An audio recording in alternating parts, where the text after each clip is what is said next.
Picture this, a group of exhausted fishermen standing by the Sea of Galilee, their faces weathered by the long night's work. Among them is Simon Peter, his hands calloused and his spirit weary. They've been fishing all night, not just a few hours, but the entire night, and their nets are completely empty. You know that feeling when you've given something your absolute all, and still come up with nothing? That's exactly where Simon was. These weren't amateur fishermen. This was their livelihood, their expertise. They knew the best spots, the best times, all the tricks of the trade.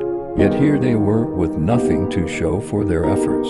Then along comes Jesus, suggesting they try one more time. Now, imagine being Simon in that moment. You're exhausted, frustrated, and probably just wanting to go home. You're the expert here. You know these waters. You know when fish are biting, and you know when they're not. But there's something about Jesus' presence, something about his words that makes Simon pause. Despite every logical reason to refuse, despite his professional judgment telling him it's pointless, Simon says those remarkable words, "Master, we have toiled all the night and have taken nothing. Nevertheless, at thy word I will let down the net."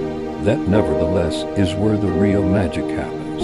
It's the moment where human logic meets divine guidance, where exhaustion meets faith, where I know better transforms into I trust you.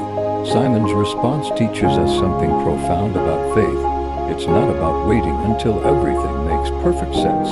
Sometimes it's about taking that one extra step, making that one extra attempt, even when we're tired, even when we think we know better. What happened next?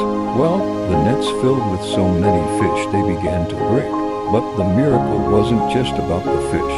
It was about what happens when we choose to trust beyond our own understanding. When we say nevertheless in the face of apparent failure. Think about your own life. Where are you feeling like you've toiled all night with nothing to show for it? Maybe it's in your career, your relationships, or your personal goals.